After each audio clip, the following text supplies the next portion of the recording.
Movie की शुरुआत एक अंधेरी रात से होती है। उस रात गांव के बाहर एक घर में एक आदमी तंत्र विद्या की प्रैक्टिस कर रहा होता है। वो ये प्रैक्टिस एक लड़की के ऊपर कर रहा है जो शायद अब मर चुकी है।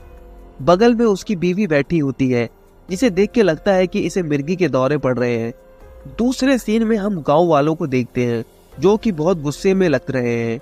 वो इसके घर में घुसकर इन दोनों को खूब पीटते हैं और उन्हें घसीट कर बाहर ले आते हैं और एक पेड़ से बांध देते हैं। अब गांव वाले इन्हें आग लगा देते हैं। कमाल की बात यह है कि ये दोनों अभी भी बिना रुके मंत्र पढ़े जा रहे हैं। उनका बेटा भैरवा उन्हें बचाने की कोशिश करता है लेकिन अफसोस बचा नहीं पाता। वो औरत गांव को श्राप दे देती है कि जल्द ही ये गांव शमशान बन जाएगा और वो दोनों मर जाते हैं। अगले सीन में हम हरिश्चंद्र को देखते हैं जो भैरव को ऑर्फनेज में छोड़ आता है। यहाँ भैरव को भी हम अजीब सा मंत्र पढ़ते हुए देखते हैं। अब कहानी 12 साल आगे जाती है। गांव में हम फिर से एक अजीब रात देखते हैं जब एक बूढ़ा आदमी जिसका नाम सिद्धा है वो अपने खेत में आया है सोने के लिए।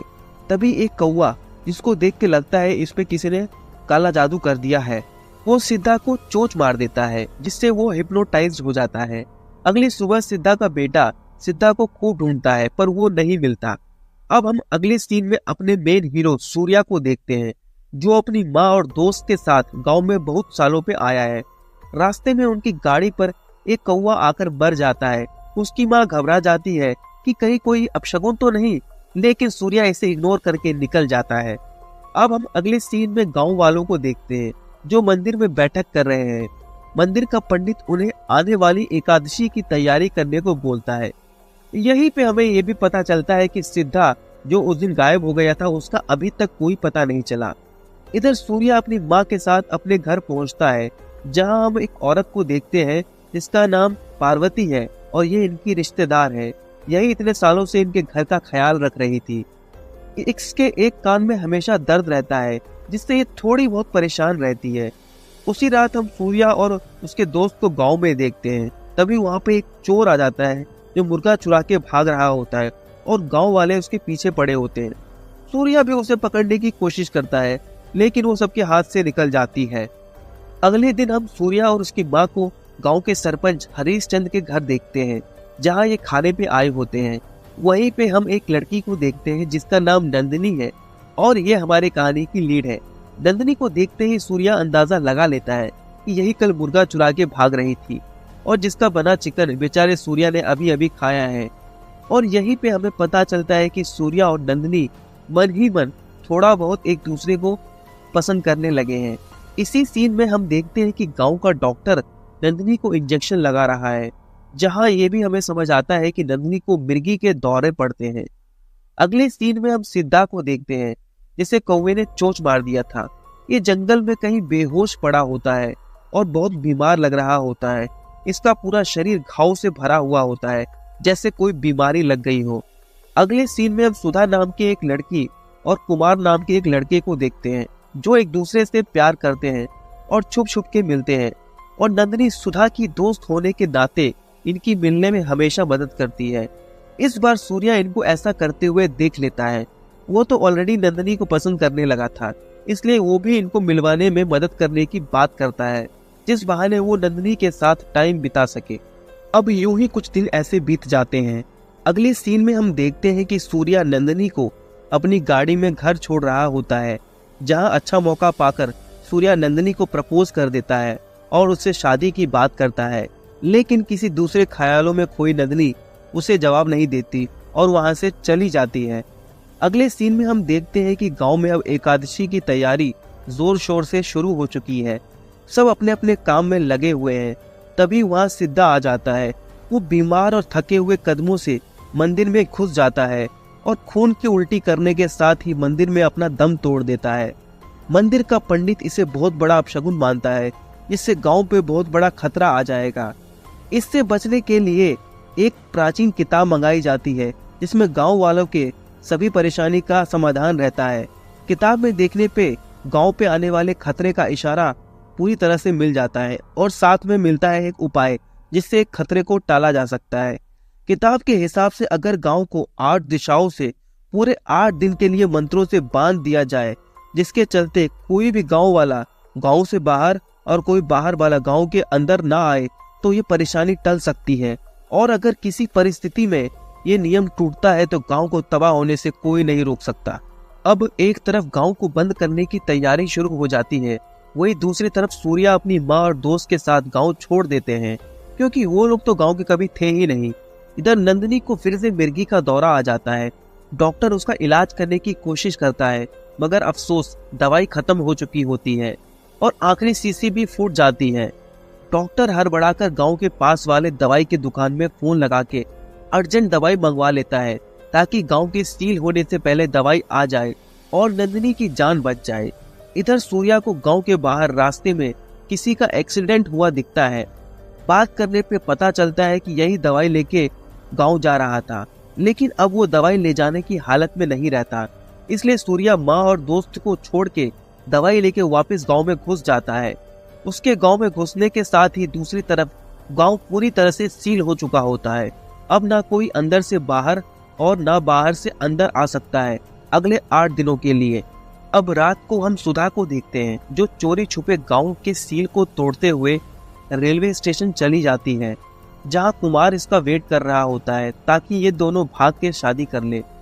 थोड़ी देर बाद कुमार सुधा से बात करते हुए रेलवे ट्रैक पे आ जाता है, जहां अचानक से एक ट्रेन आ जाती है और कुमार ट्रेन के नीचे आकर मर जाता है। ये सब सुधा देखते ही मानो हिप्नोटाइज्ड हो जाती है, जैसा हिप्नोटाइज्ड कौवा के काटने पे सीधा हुआ था। वो फिर से गांव की सील तोड़ते हुए गांव में एंटर कर जाती है, जिससे यह पक्का हो गया है कि गांव का सुरक्षा कवच अब टूट चुका है। सुधा वो हिप्नोटाइज्ड की हालत में मधुमक्खी के छत्ते में अपना मुंह डाल के मर जाती है। अगली सुबह हम सूर्या और पार्वती को एक साथ देखते हैं। तभी वहां नंदिनी आ जाती है। वो सूर्या को उसकी जान बचाने के लिए थैंक्स बोलती है और उसे अपनी माँ की आखिरी निशानी एक लॉकेट पहना देती है और इशारों में अपने प्यार का इजहार कर देती है। उसी रात हम पार्वती को देखते हैं, जो जंगल में किसी के रोने की आवाज सुनती है। पास जाने पे वो एक आदमी को देखती है, जो असल में गांव का दूध वाला था, जिसका नाम सूरी था। वो पार्वती की आंखों के सामने अपना गला काट के मर जाता है। अगली सुबह हम पार्वती को देखते हैं, जो कि सूरी दूध वाले को मरता देखने के बाद से ही वो भी अलग तरह से हिप्नोटाइज्ड हो चुकी है। तभी उसके कान का दर्द फिर से बढ़ जाता है। वो घर में जाके एक नोकीले पिन को अपने कान में घुसा के खुद को मार लेती है। गांव वाले और सूर्या गांव में 2 मौत देख चुके हैं, जिससे पंडित को ये शक हो जाता है कि शायद किसी ने सील तोड़ा है, पर वो इस बात का पता नहीं कर पाता। शमशान गांव के बाहर होने के कारण गांव वाले मजबूरी में दोनों शरीर को गांव में ही कहीं जला देते हैं। तभी गांव के बाहर एक अघोरी ये सब देख लेता है और उन्हें बताता है कि सील टूट चुका है और जिसके चलते 4 लोग पहले ही मर चुके हैं। सूर्या को अघोरी की बातों में सच्चाई लगती है और वो अपने रिश्तेदार पार्वती के मौत के पीछे का राज भी पता लगाना चाहता था। इसीलिए वो खोजबीन शुरू कर देता है, जिसके चलते उन्हें जंगल में सूरी की साइकिल मिलती है और वही पास में सुधा की लाश। सुधा के बैग से ट्रेन की टिकट, जिससे ये कंफर्म हो जाता है कि सुधा ही वो शख्स थी जिसने सबसे पहले ये सील तोड़ी। थोड़ा और पता करने पे सूर्या को ये भी पता चलता है कि कुमार भी ट्रेन के एक्सीडेंट में मारा जा चुका है। दरअसल सुधा ने कुमार को मरते देख लिया था, जिससे वो हिप्नोटाइज्ड हो गई और खुद की जान ले ली। उसको मधुमक्खी के छत्ते से मरते सूरी दूध वाले ने देख लिया था, जिससे अब वो हिप्नोटाइज्ड होकर पार्वती के सामने खुद को मार लेता है। पार्वती इसको मरते देख खुद की जान ले लेती है। यानी सूर्या को यह बात समझने में देर नहीं लगी कि जो भी किसी की मौत का विटनेस होता है, अगली मौत उसकी खुद की हो जाती है। सूर्या ये सब बात पंडित को बताता है। तब पंडित उससे पूछता है कि आखिरी मौत पार्वती की हुई थी, तो उसे मरते हुए किसने देखा, क्योंकि अब उसकी जिंदगी को खतरा है। तभी सूर्या को याद आता है कि पार्वती की विटनेस नंदिनी थी, मतलब अब नंदिनी को मौत का खतरा है। ये सब समझते ही सूर्या नंदिनी को ढूंढने निकल पड़ता है। तभी वो नंदिनी को हिप्नोटाइज्ड हालत में कुएं में कूदते हुए देख लेता है, लेकिन वो जैसे तैसे नंदिनी को बचा लेता है। अब नंदिनी को बेहोश हालत में गांव के बीच में लाया जाता है। अब ये सब देख पंडित को 12 साल पुराना उस औरत का श्राप याद आ जाता है। अब शायद एक एक करके सभी गांव वाले मारे जाएंगे। अब पंडित इस परेशानी से निपटने के लिए फिर से वो प्राचीन किताब मंगवाता है। इधर सूर्या डॉक्टर से 12 साल पहले के उस श्राप के बारे में पूछता है, जहां डॉक्टर उसे बताता है कि 12 साल पहले गांव में एक महामारी फैली थी, जिसके चलते गांव के बच्चे एक एक करके मर रहे थे। एक दिन किसी गांव वाले ने गांव के बाहर एक आदमी जिसका नाम वेंकट था और उसकी बीवी को एक घर में गांव के एक बच्चे के ऊपर काला जादू करते देखा। इससे सभी को ये समझने में देर नहीं लगी कि इन सभी मौतों के पीछे इनका काला जादू है। इसलिए गांव वालों ने मिलके उन दोनों को आग में जलाकर मार डाला, जहां मरते हुए उस औरत ने गांव की बर्बादी का श्राप दे डाला। इधर प्राचीन किताब फिर से खोली जाती है। इस बार पंडित गांव वालों को बताता है कि अगर नंदिनी को एक बक्से में बंद करके ग्रहण के समय तब अपना खून अर्पण करे और ग्रहण के तुरंत बाद उसके शरीर को जला दे तो शक्तियां नंदिनी की बॉडी तक ही सीमित रहेगी और सब कुछ फिर से ठीक हो जाएगा। तभी सूर्या गांव वालों को ये सब करने से रोक देता है और वो गांव वाले से 8 घंटे की मोहलत मांगता है, जिसमें वो गांव के बाहर जाके कोई दूसरा उपाय ढूंढ के लाएगा जिससे नंदिनी और गांव वाले सभी की जान एक साथ बच जाएगी। सूर्या सबसे पहले भैरवा को ढूंढने के लिए निकलता है, क्योंकि वही उस जलते हुए परिवार का आखिरी सदस्य था जो जिंदा था, तो शायद वो ये सब करा रहा हो। सूर्या उसी ऑर्फनेज में जाता है जहाँ हरीश चंद भैरवा को 12 साल पहले छोड़ के आता है। वहां पहुंचने पे हमें पता चलता है कि ऑर्फनेज कई साल पहले ही बंद हो गया था और जिसकी वजह भैरवा ही था। वो हमेशा मंत्र पढ़ता रहता था और क्लासेस में अपनी माँ बाप की जलती हुई फोटो बनाया करता था और हमेशा कौवों से बात करता और अकेले में अजीब तरह की साधनाएं करता रहता था। एक दिन जब ऑर्फनेज के मालिक ने उसे ये सब करने से रोका तो उसने अपने मंत्रों से ऐसा किया कि ऑर्फनेज के मालिक को लकवा लग गया। उसके बाद से ही भैरवा वहां से हमेशा के लिए गायब हो गया। सूर्या को ऑर्फनेज में भैरवा के नाम मिलने पर वो अपनी खोज जारी रखता है। वो भैरवा को ढूंढते हुए उसी दिशा में निकल पड़ता है जिस दिशा में भैरवा को आखिरी बार देखा गया था। आगे रास्ते में वो अघोरा से मिलता है, जिससे वो बताता है कि गांव में किसी की मौत होते जो भी देखता है उसकी ही अगली मौत हो जाती है। अघोरा उसे बताता है कि यह तरीका 100 साल पहले नरसंहार के लिए इस्तेमाल किया जाता था। अब इसका अगला कदम पूरे गांव की बलि के साथ होगा। अब अघोरा और सूर्या भैरवा को ढूंढते हुए गुफा में जा पहुंचते हैं। गुफा में उन्हें काले जादू का सारा सामान मिलता है, जिससे ये साफ साफ हो जाता है कि गांव पे आने वाली ये सारी मुसीबतें इसी गुफा में होने वाले काले जादू से शुरू हुई है। वहाँ उन्हें वही प्राचीन किताब मिलती है जिसे गांव वाले हर परेशानी में इस्तेमाल करते हैं और यहाँ हमें पता चलता है कि यही ओरिजिनल किताब है और गांव वाले द्वारा इस्तेमाल की जाने वाली किताब गलत है, जिसमें सारे उपाय गलत हैं जो सिर्फ मौत की तरफ सभी को भेज रहे हैं। यहीं पे सूर्या को एक झोला मिलता है जिसमें हम कुमार सुधा के लवर की आईडी देखते हैं, जिससे ये साफ साफ हो जाता है कि कुमार ही भैरवा है। उसने अपने माँ बाप की मौत का बदला लेने के लिए पहले सुधा से प्यार का नाटक किया, फिर सुधा को गांव का सील तोड़ने पे मजबूर किया, फिर सुधा की आंखों के सामने खुद को मार लिया और उसकी बॉडी में एंटर किया और फिर सुधा को मारने पे मजबूर कर दिया और इसी तरह अगले और उससे अगले की बॉडी में घुस के उसी को मारने पे मजबूर किया। लेकिन इतना कुछ भैरवा अकेले नहीं कर सकता था, जिसका साफ मतलब है कि गांव में से कोई है जो भैरवा के हर कदम में उसका शुरू से उसका साथ दे रहा था और वो अभी भी जिंदा है। जब तक वो नहीं मर जाता तब तक सभी गांव वालों को एक एक करके मरना होगा। इधर 8 घंटे की मोहलत पूरी होने पे गांव वाले नंदिनी को बक्से में डाल के एक एक करके अपना खून अर्पण करने लगते हैं।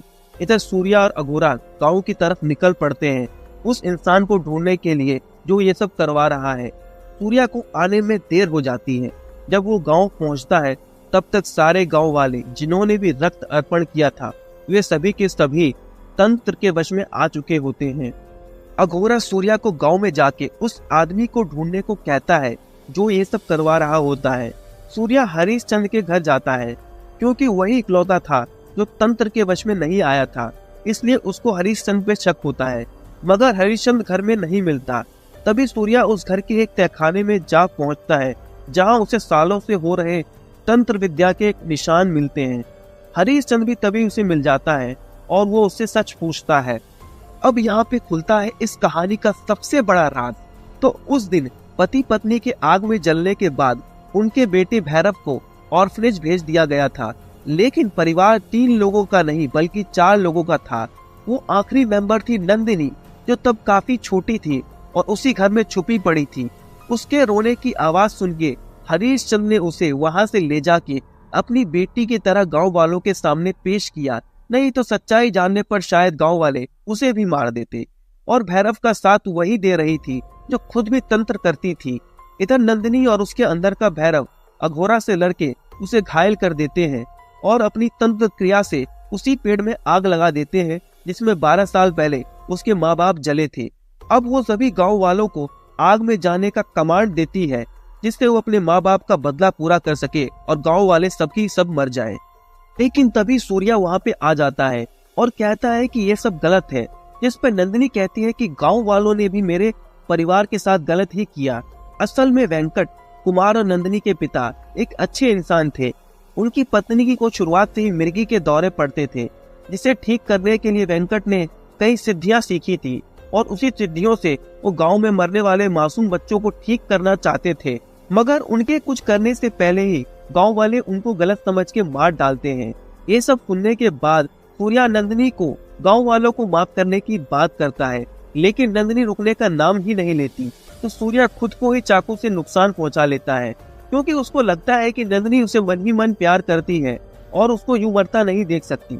और ऐसा ही होता है। नंदिनी सब कुछ छोड़ सूर्या के पास चली जाती है।